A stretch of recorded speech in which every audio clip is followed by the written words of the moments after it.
तो hello and welcome दोस्तों। तो बहुत बहुत स्वागत है आपका हमारे इस यूट्यूब चैनल पर। उम्मीद करता हूँ कि आप सभी अच्छे होंगे और इस वीडियो को देख रहे होंगे।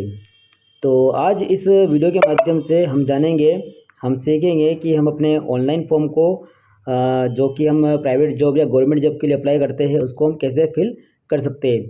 तो जब भी हम ऑनलाइन फॉर्म फिल करते हैं जो हमें किसी कंपनी के द्वारा, प्राइवेट कंपनी के द्वारा या गवर्नमेंट के द्वारा हमें दिया जाता है, लिंक दिया जाता है, तो हम उस गूगल फॉर्म को कैसे भरेंगे, किन किन बातों का ध्यान रखना चाहिए और क्या हमें नॉलेज रखना चाहिए।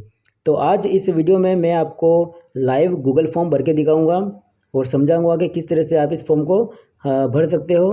तो यहाँ पर एक व्हाट्सएप पे मेरा लिंक आया हुआ है, जो हिंदुस्तान जिंक लिमिटेड, एक बहुत ही बढ़िया कंपनी है हिंदुस्तान की, उसने लिंक्डइन पर एक पोस्ट शेयर किया था, उसमें उसके साथ में एक लिंक भी दिया हुआ है। तो ये व्हाट्सएप पे मेरे आया हुआ है, मेरे फ्रेंड ने मुझे सेंड किया था। तो यहाँ पे मैं आपको बताऊंगा अप्लाई करके गूगल फॉर्म पे कि कैसे आप अपना गूगल फॉर्म को फिल कर सकते हो। तो चलिए दोस्तों, इस टॉपिक पर हम आगे बढ़ते हैं। तो यहाँ पर आपको दिखाई दे रहा है अप्लाई हियर। अप्लाई हियर एक लिंक्डइन पे एक गूगल फॉर्म का लिंक दिया हुआ है। तो यहाँ पर एक लिंक दिया हुआ है, तो यहाँ पर आपको क्लिक करना है। क्लिक करने के बाद में दोस्तों ये डायरेक्ट रिडायरेक्ट हो जाता है आपके गूगल फॉर्म पे। ओके, तो ये मेरा गूगल फॉर्म खुल चुका है। यहाँ पे बहुत सारे ऑप्शन दिए हुए हैं। यहाँ पर आपका first name, last name, middle name, email, mobile number और अल्टरनेट मोबाइल नंबर। तो यहाँ पे मैं आपको गूगल फॉर्म भरना सिखाता हूँ कि कैसे आप गूगल फॉर्म भर सकते हो। तो गूगल फॉर्म भरते समय सबसे पहले ध्यान देने योग्य बात यह है कि आप अपना नाम, अपने फादर का नाम, अपने मदर का नाम, जो भी आप डिटेल भरते हो उसको आप कैपिटल लेटर में भरें। कैपिटल लेटर में भरोगे तो उससे आपका जो भी मिस्टेक्स होती है वो नहीं होगी और स्पेलिंग मिस्टेक नहीं होगी। ओके, और ये गूगल फॉर्म हमेशा या कुछ भी प्राइवेट जॉब के लिए आप ऑनलाइन फॉर्म भरते हो चाहे ऑफलाइन फॉर्म भरते हो, तो आपको हमेशा कैपिटल लेटर में ही अपना नाम और फैमिली के मेंबर्स का नाम लिखना चाहिए। ओके, तो इस बात का बहुत ही आवश्यक रूप से ध्यान रखिए। तो चलिए मैं आपको गूगल फॉर्म भर के बताता हूँ।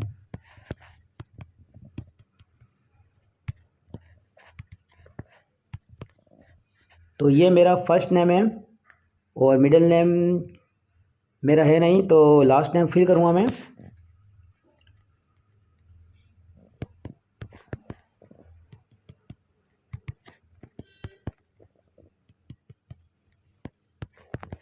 ओके, ये मेरा मैंने लास्ट नेम फिल कर दिया है। यहाँ पे मैं अपना ईमेल आईडी फिल करूँगा। ओके, ये मेरा ईमेल आईडी है। अब सेकंड ऑप्शन दिया हुआ है कन्फर्म योर ईमेल आईडी। तो यहाँ पे मैं अपना ईमेल आईडी को कन्फर्म कर देता हूँ। ओके, यहाँ पे मेरा मोबाइल नंबर फिल करना है। तो यहाँ पे मैं रेंडमली एक मोबाइल नंबर फिल करके आपको बता देता हूँ ताकि आपको याद रहे। ठीक है, इसी तरह से आपको, ये तो आपका मोबाइल नंबर हो चुका है। आप अल्टरनेट मोबाइल नंबर यहाँ पे फिल करना होगा आपको। तो यहाँ पे मेरा अल्टरनेट मोबाइल नंबर फिल कर देता हूँ आपको बताने के लिए।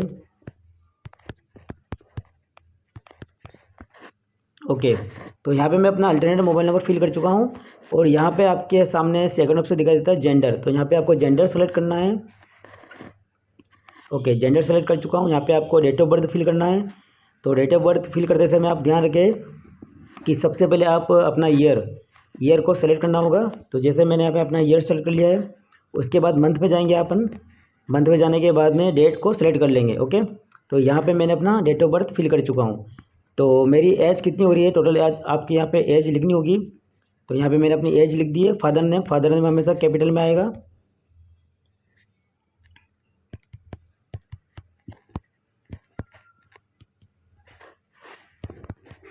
ओके, ये फादर नेम लिख चुका हूँ और यहाँ पे मदर नेम लिखना है, माता का नाम लिखना है यहाँ पे।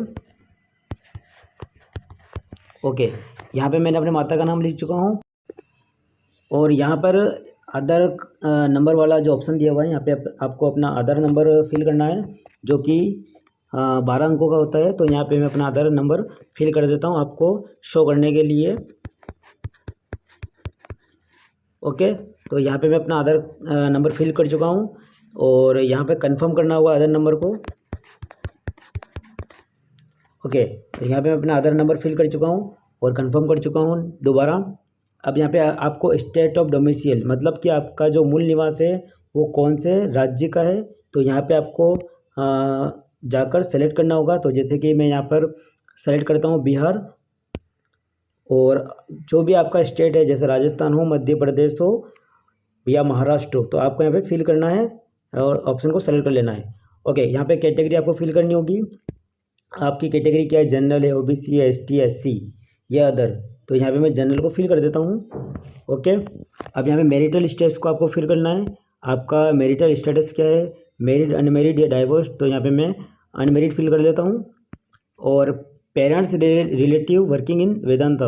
ओके, जैसे कि यहाँ पे गूगल फॉर्म में अप्लाई करते हुए कंपनी ने पूछा है कि आपके पेरेंट्स इस कंपनी के द्वारा कभी जुड़े हुए थे या वर्किंग किए हुए थे। तो येस है तो येस, नो है तो नो, यहाँ पे आपको सेलेक्ट कर लेना है। आपका जो ग्रुप ऑफ कंपनी है, अगर आपने येस किया है तो आपको पूरी डिटेल फिल करनी होगी, नो करते हैं तो कोई डिटेल आपको फिल नहीं करनी है।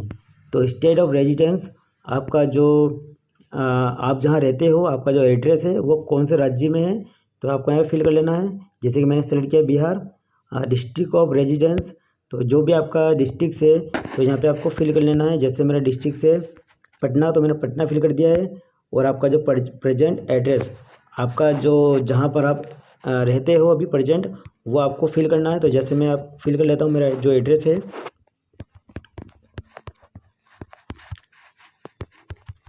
ओके, तो यहाँ पे मैंने अपना एड्रेस फिल कर दिया है। यहाँ पे आपका स्टेट एड्रेस फिल कर सकते हो।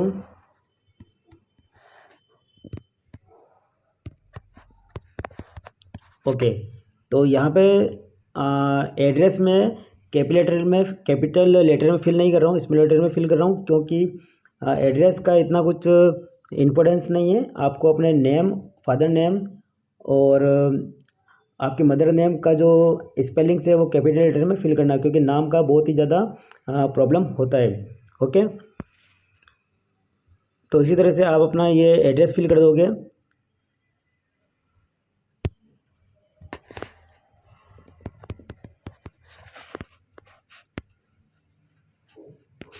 Okay, permanent address same as present address. तो जहाँ पे आपका परमानेंट एड्रेस है वही आपका प्रेजेंट एड्रेस है, तो यहाँ पे यस कर लीजिए। अब यहाँ पे आपका पूछा गया है हाइट, आपकी जो हाइट है वो कितनी है, सेंटीमीटर्स में कितनी है। तो सेंटीमीटर्स में मेरी हाइट 149 है। और किलोग्राम, आपका जो वेट है, वेट कितना है। तो ये भी अक्सर कंपनी द्वारा पूछा जाता है, क्योंकि उनको किस फील्ड में आपको जॉब देनी है वो इसी से डिसाइड होता है, इसी के बेस पे आपका इंटरव्यू होता है। तो यहाँ पर मेरा वेट है 60, तो मैं 60 फिल कर देता हूँ। और whether specially abled person with disability, अगर आप में कुछ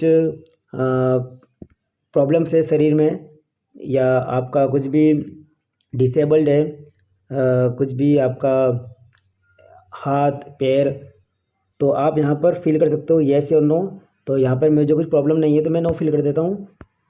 okay, technical special course attend, yes, तो मैंने यहाँ पे कंप्यूटर कोर्स किया हुआ है, RSCIT, AutoCAD। ओके, तो यहाँ पे मैंने फिल कर दिया है whether NCC certificate and no. और present pursuing for course exam, तो यहाँ पे मैं MSc कर रहा हूँ, तो मैं MSc फिल कर देता हूँ। और हाईएस्ट क्वालिफिकेशन मेरी BSc है। इंस्टीट्यूट नेम MLSU, और institute university name same as university, institute name MLSU। और मार्क ऑब्टेन, मैंने कितने मार्क्स यहाँ पे प्राप्त किए हैं ग्रेजुएशन के दौरान। तो ग्रेजुएशन के दौरान मैंने 1250 मार्क्स ऑब्टेन किए थे, और मेरे परसेंटेज बने थे 767। ये कौन से ईयर में मैंने ज्वाइनिंग किया था ये भी आपको फिल करना होगा। तो यहाँ पे मैंने फिल किया था 2021 में, और मेरा जो पासिंग ईयर है वो है 2023। Okay, institute name graduation MLSU, institute name university MLSU, और कोर्स ग्रेजुएशन BSc। और whether chemistry is a subject in case of B science. Okay, तो आप जब मैं BSc किए मैंने बायोलॉजी से, तो यहाँ पे मैं यस कर देता हूँ। और यहाँ पर कितने मार्क्स मुझे मिले थे तो मैं यहाँ पे फिल कर देता हूँ, और परसेंटेज मेरे कितने बने थे वो भी यहाँ पे फिल कर देता हूँ। ईयर्स ऑफ ज्वाइनिंग ग्रेजुएशन, आपका जो ग्रेजुएशन है उसको कब आपने ज्वाइन किया था, कब से आपने ग्रेजुएशन करना चालू किया था, वो आपको यहाँ पे सन आपको फिल कर देना है। और पासिंग ईयर्स भी आपको यहाँ फिल कर देना है। स्कूल नेम, 12th, अच्छा आपका जो 12th क्लास आपने की थी उसका जो स्कूल नेम था वो आपको यहाँ फिल कर देना है। तो यहाँ पे मैं अपना स्कूल नेम फिल कर देता हूँ। इसी तरह से आपको जो भी आपका स्कूल है वो आपको यहाँ फिल करना है।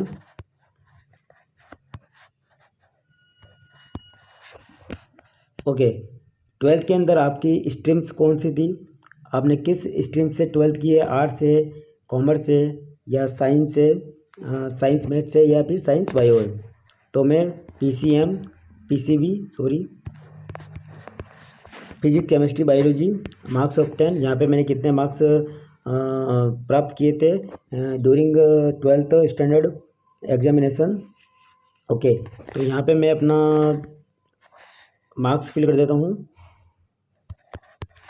और कितने परसेंटेज बने थे तो परसेंटेज ही फिल कर देता हूँ। ईयर ऑफ पासिंग, मैंने अपना 12th को कब पास किया था तो वो भी मैं यहाँ पे फिल कर देता हूँ। ओके, अब यहाँ पे आपको अपनी 10th स्टैंडर्ड की सारी डिटेल फिल करनी होगी। जैसे आपने 12th की डिटेल फिल की है सेम एज 10th की आपको फिल करनी है। तो यहाँ पे आपका स्कूल नेम, ओके यहाँ पे स्कूल नेम फिल कर चुका हूँ। और कौन से बोर्ड से आपने 10th की है तो मैं यहाँ पे PHU लिख देता हूँ। और सब्जेक्ट जो भी मेरा बोर्ड था मैंने यहाँ पे फिल कर दिया है। सब्जेक्ट क्या था तो सब्जेक्ट यहाँ पर मेरा ऑल, यानी सभी प्रकार के सब्जेक्ट 10th में थे जो जनरली होते हैं, अनिवार्य रूप से जो सब्जेक्ट 10th में होते हैं वो सभी मैंने लिए हुए थे। ओके, अब यहाँ पे मुझे कितने मार्क्स मिले थे वो यहाँ फिल कर देता हूँ, और कितने मेरे परसेंटेज 10th में बने थे वो यहाँ पे मैं फिल कर देता हूँ। Year of passing of 10th, तो मैंने 10th कब पास किया था वो डिटेल में यहाँ पे फिल कर देता हूँ। किस सन में मैंने 10th पास की थी तो वो सन मैंने यहाँ पे फिल कर दिया है। इसी प्रकार से आपको फिल कर देना है।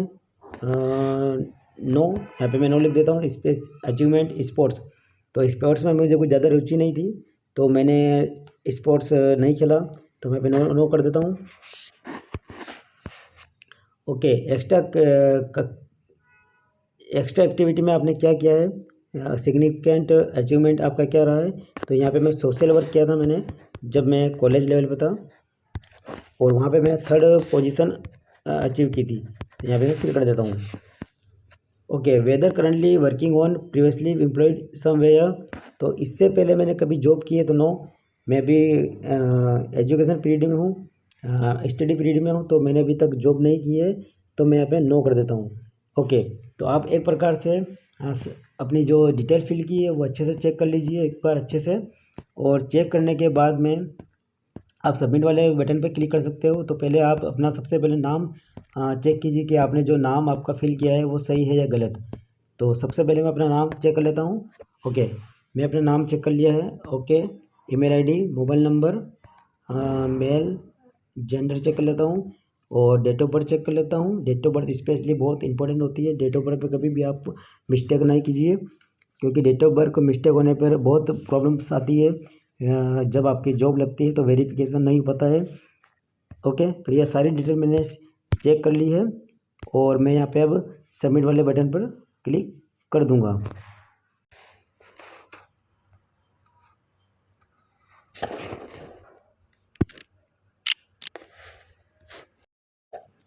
तो उम्मीद करता हूँ दोस्तों कि आपको ये वीडियो समझ में आई होगी। तो इसी प्रकार की वीडियो पाने के लिए, इन्फॉर्मेशन पाने के लिए चैनल को सब्सक्राइब कीजिए और बने रहिए हमारे साथ। तो इस वीडियो को देखने के लिए धन्यवाद।